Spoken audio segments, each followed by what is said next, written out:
à tous chers mortels, c'est Dragma, on se retrouve avec un nouvel achat manga. Alors, c'est pas je suis pas bien en ordre dans mes achats manga que je dois vous présenter, j'en ai encore plusieurs que j'ai en retard. Mais voilà, je me suis dit autant que celui-là soit fait, comme ça je serai peinard. Là, il y en a pas énormément, c'est rare, mais là, il y en a pas beaucoup. Je vais me faire engueuler par mon libraire parce que je les ai pas achetés chez lui, mais là, c'est des tonnes que je ne pouvais pas attendre, clairement. Alors, il n'y en a pas beaucoup, la vidéo ne risque pas d'être ultra longue. Nous avons Mon Destin entre les mains des femmes. Celui-là, je ne pouvais pas l'attendre. Ça fait partie de mes mangas favoris. J'ai surkiffé l'animé et je voulais absolument continuer la suite. Avec C'est moi le héros, marqué héros à gauche. J'ai d'ailleurs fait déjà la moitié du manga que j'ai lu. Donc, pour l'histoire, nous suivons un petit jeune homme qui va être réincarné dans un autre monde où c'est les femmes, excusez-moi, qui dominent, qui ont vraiment tout le pouvoir sur les hommes. Et je trouve ça tellement débarre. Là, on est au 3e tome, et en fait, c'est le anti-héros, hein, ultra classique, mais vraiment gros connard, qui en a rien à foutre d'être apprécié ou pas. C'est pas son but initial, et c'est pas son but final non plus. Lui, tout ce qu'il veut, c'est vivre la belle vie, être tranquillou, tout ça. Et je kiffe tellement. Bon là, je montre pas trop les trucs que j'ai déjà lus, mais c'est vraiment une œuvre. À chaque fois, je suis mort de rire. À chaque fois, je trouve ça génial. Franchement, je vous le conseille. Allez-y, cette œuvre, elle est magnifique. Alors, j'ai un coffret, je le garde pour la fin. C'est pas souvent que je prends des coffrets. Bucket List of the Dead, de 8e tome déjà. Et d'ailleurs, au passage, nous allons avoir l'animé de ce manga-là que je vous conseille les deux. Enfin, l'animé, je l'ai pas encore vu, mais je pense que ça va être exceptionnel. Et là, pour le coup, le manga est toujours aussi excellent. C'est comme je l'avais dit là il y a pas longtemps avec Les Affamés, nous avons des tonnes de mangas, beaucoup de mangas de zombies qui sortent du lot, et Bucket List of the Dead est exceptionnel. En gros, on suit une apocalypse zombie, un mec qui était salaryman depuis 3-4 ans, mais vraiment esclavagiste, le mec il se faisait franchement exploiter à mort.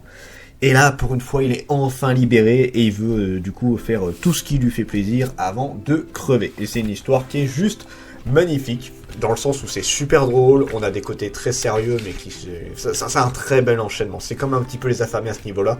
On a un bon combo de comique et de vraiment une histoire sérieuse également. Allez-y, ça vaut le coup. Un couple of Cupcos, c'est ça. Alors, série que j'ai acheté pour ma chérie adorée, mais du coup qu'on lit tous les deux. Donc je me suis dit là, elle était en mode je sais pas si je l'achète et tout. J'ai fait on va lui prendre, comme ça je peux le lire aussi. Il y a un peu d'intéressé, j'avoue. Une série que j'aime beaucoup. J'ai pas vu l'animé, je ne pense pas le regarder l'animé, mais le manga je le suis assidément et je suis toujours aussi fan. C'est d'ailleurs l'auteur de Yamada-kun, si je dis pas de bêtises. Du coup, on suit deux adolescents qui sont tous les deux d'une famille très différente. On en a un, le mec, il est d'une famille assez pauvre, limite, c'est des anciennes racailles. Et on a la jeune fille qui, elle, est d'une famille très très riche. Et en fait, apparemment, les enfants auraient été échangés plus jeunes. J'en ai plein qui étaient en mode mais c'est débile, ça peut pas arriver, c'est complètement con et tout. Mais en fait, quand tu vas plus loin dans l'histoire, tu te rends compte qu'il y a une raison. Que c'est pas si simple qu'on le pense. Donc non, franchement, une très bonne série. C'est de l'humour, hein, c'est vraiment le truc school life, complètement débile, mais c'est vraiment très bien. J'apprécie énormément, comme je le dis à chaque fois, ça se lit tout seul. Alors, Berserk of Gluttony, alors c'est bien, j'ai déjà le 3e tome, et en fait, je savais plus du tout si j'avais le 2e tome. J'ai revérifié, ça ne me parle pas. Pour moi, je ne pense pas l'avoir lu, normalement non. Après si je l'ai lu, tant pis, je le revendrai. Normalement non, je ne l'ai pas lu. Donc voilà, j'avais un gros doute vu que ce manga là met beaucoup de temps à sortir. C'est de Mao, d'ailleurs c'est une des œuvres de Mao. Et en gros on suit un jeune homme qui a le pouvoir de la gloutonnerie, donc il a toujours faim à en crever, mais en échange il peut dévorer les capacités des autres, ce genre de truc, donc c'est assez puissant. Donc c'est une œuvre que j'aime beaucoup, c'est du fantastique, vraiment très sympa, et il y a le light novel d'ailleurs aussi de celui-là, mais là, Berserk of Gluttony, c'est un que je voulais absolument continuer, et j'ai jamais eu l'occasion de m'y remettre. Sexy Cosplay Doll, 9ème tome, toujours en cours, toujours une série super cool qui... alors on n'en parle plus beaucoup maintenant parce que c'est l'animé, bien sûr, qui avait beaucoup aidé à faire en sorte que ça se développe. Et là, c'est vrai que maintenant, à part les gros fans comme moi du manga, il n'y a plus énormément de monde qui parle de ce titre-là. Mais moi, je vous le conseille toujours autant. On suit l'histoire de deux jeunes adolescents.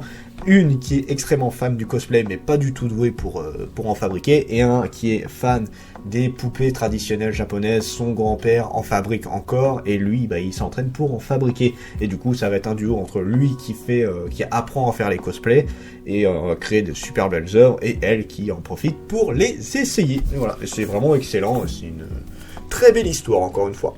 Très très belle, je vous le conseille énormément. C'est toujours aussi bien, peu importe le temps qui passe. Et nous avons le péché originel de Takopi. Alors, j'étais